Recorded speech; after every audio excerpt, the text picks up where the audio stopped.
Okay guys, now we are going to talk about gear, and for me that's a very important chapter because most of you, including me, are putting too much effort into gear and researching gear, purchasing gear, etc., etc. So for me now it's important to really tell you what's important when it comes to gear, so flash, cameras, modifiers, etc., and what's not important. I'm not the guy telling you that gear is not important, okay, because that's a complete lie. Yes, you can take images with anything. You can even use a carton box with some analog gear on the rear and a hole in the front. That's also working. So it really depends on what you are intending to do and what you are going for. So this camera is a very old one. It's the EOS 1000 from Canon. It was introduced into the market in 2008.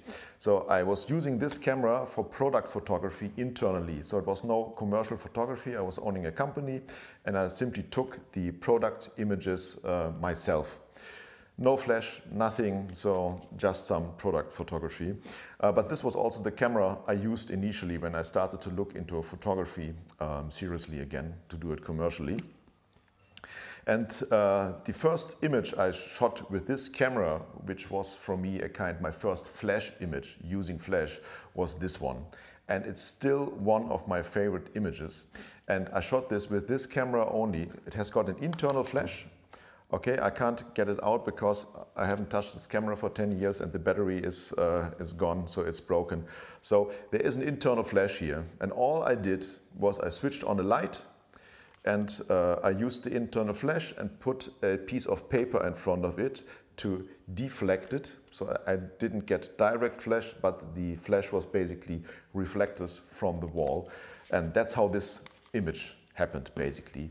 As you can see, there's a lot of Photoshop work involved because I didn't know anything, basically, and it was pretty spontaneously. But I still love this image. So as you can see, with what I did here, I shot this image. I couldn't do it commercially that way because this image happened. So it wasn't intended to be exactly like this. I just tried what I could do with it. Okay? And what I did afterwards, I purchased this Sony a6000, which was at that time the cheapest interchangeable lens camera you could get from Sony, and it's an APS-C sensor camera. And thanks God I didn't have enough money to purchase the next pricier ones like the a6300 and 500. So I could only afford the a6000, which was very good. I will let you know in the next chapters and so on. And I also purchased this 60mm lens. It's an APS-C lens, also very inexpensive from Sigma, so they are not producing these anymore. So it was like 200 euros for the lens, 400 euros for the body. And that's it. Image quality wise, it was a huge difference because this sensor I think has got 8 or 12 megapixel. This one has 25 megapixel or 24. Dynamic range is a big difference between these two. So the image quality is really, the difference in image quality is really huge. So all these images I'm showing you right now, I shot with this camera. Okay, so that's very important. This camera and this lens, basically.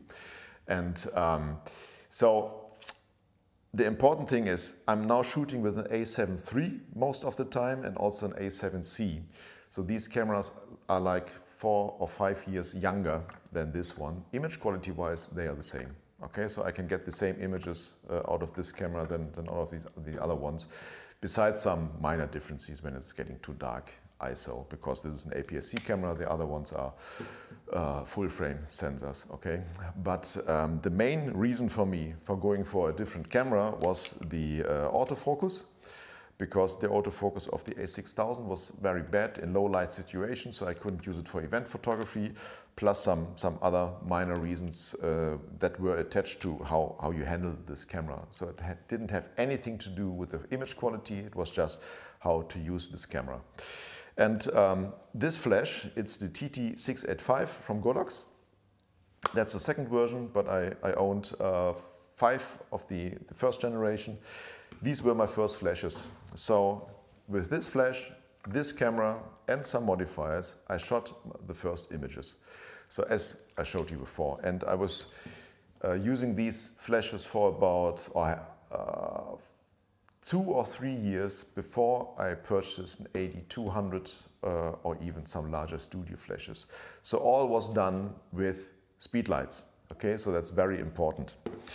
And we will look at all these things in the next chapters. I just wanted to make you aware that you always need to take a look at what you are going for, what you are heading to. And it's not the gear that makes the image, it's a combination of some minor items within the gear, and the rest is photography, lighting, and post-processing skills, basically. So now let's dive into the next chapters. Thank you for watching this chapter. Please like and subscribe. If you got any questions, just shoot me a comment under the video and check out the description for further information. And now I'm happy to see you in the next video.